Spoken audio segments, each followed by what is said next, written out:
This is Jan Price. She claims her dead dog led her to the afterlife during her near-death experience. And this is Sebastian Younger. He claims a black pit opened up beneath him as he was dying, trying to suck him in. I'm going to be talking about some of the craziest near-death experiences out there. Starting off with the longest and most detailed one, Nancy Rhines was a scientist and an atheist, but she was unhappy as an atheist. Not only was she unhappy, but she was terrified of death, because who isn't? Hey, we don't know what's out there.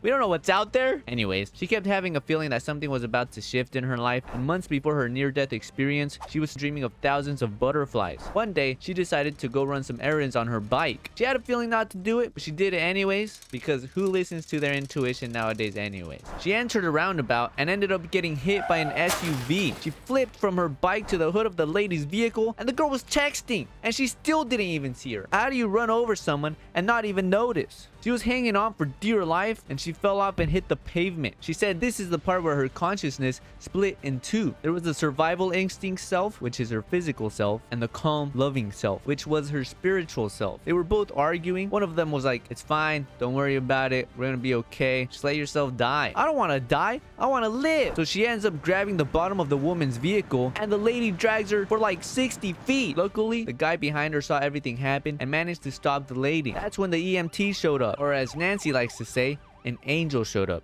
because this EMT told her not to move. This potentially saved her life since she had like a million fractures on her spine, and if she stood up, she would have died. Nobody else saw this EMT. She was this blonde lady, and after trying to look for her, they were never able to find her. She disappeared. When she was put on a backboard, the pain was so immense that her consciousness was made whole again. She had over 100 fractures and was put into surgery. When she woke up, she was standing.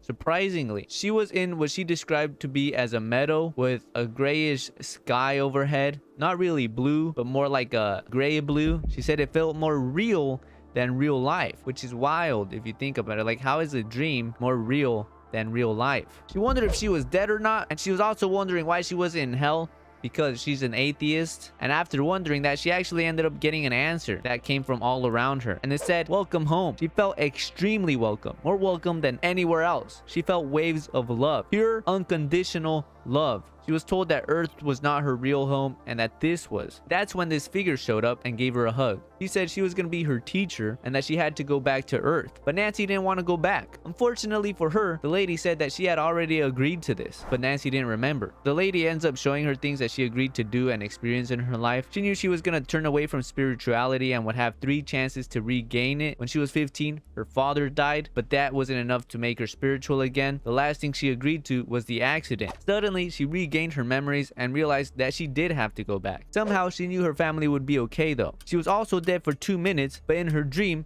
it felt like it would have taken 2 months Earth time. She said she was put in a holding place. It's supposed to be a place that's comfortable for you, where you can decompress and think about what happened in your life. In her case, she made a world that was nature, and she was taught teachings about love and gratitude. As she would move around, the parts that she would leave behind would start to disappear into some fog, and the lady said that it's because everything here is just a construct. She makes it up. The lady said she was going to give her a life review. That's when she took her to a pond where she saw different parts of her life and got to re-experience them from all viewpoints. She saw a memory where she fought with her sister and felt her sister's emotions. She also saw a memory where she helped a clerk, and for her, it felt minimal, but for the clerk, it ended up changing the rest of her day. She was taught that small acts of kindness are extremely powerful. Everything you say and do is important. The lady ended up giving her predictions about the future so that she could see that this is real. She told her about some breakups, some people she would meet. She healed her in the spiritual world so that she would be able to get healed in real life. But Nancy didn't want to come back,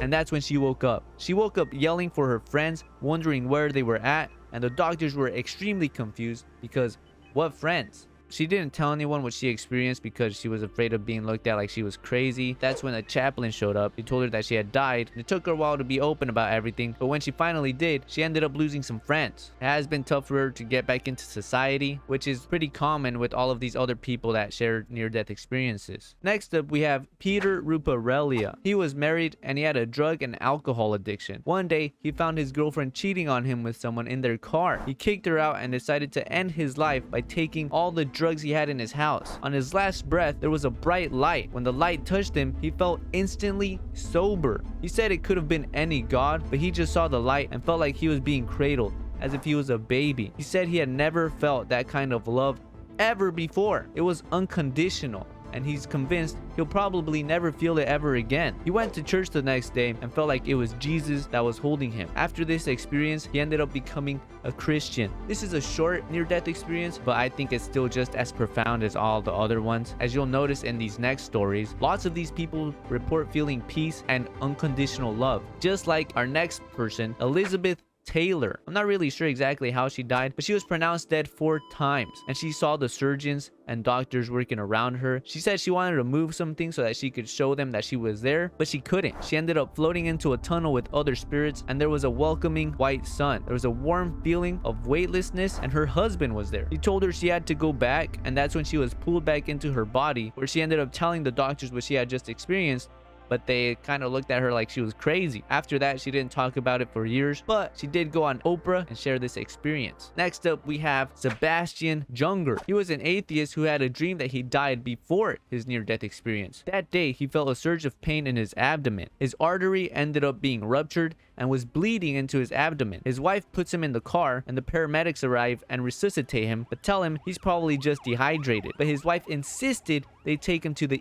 ER. By that time, he lost a good amount of blood, and doctors were doing emergency procedures when a black pit opened up beneath him and he got sucked into it. That's when his dead father appeared and seemed to be welcoming him into the pit. He said he couldn't really see his father, but he could feel him around him. He knew it was his presence, but he wanted nothing to do with his dad. He kept telling him, go away, dad. Like, I'm busy, man. Like, I'm trying to, come back to life. And the crazy part is his dad had died 9 years earlier. He wanted to stay alive and wanted nothing to do with wherever his father was at. And that's when doctors ended up finding the artery that ruptured, and he was lucky to be alive. He did end up being traumatized by the incident, but he still remained an atheist. When I was researching this story, people were saying that this could have been hell. But yeah, I don't know. Next up, we have Peter Cummings.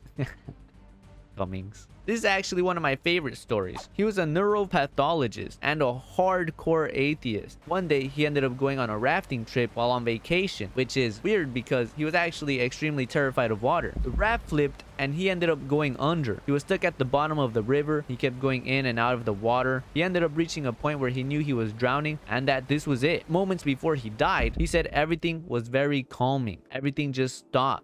All the bubbles around him stopped, and he tried to move his hand through them, and they literally just moved around his hand. Time froze during his near-death experience. Then suddenly, there was a bright light. He was able to see everything around him in 360 degrees.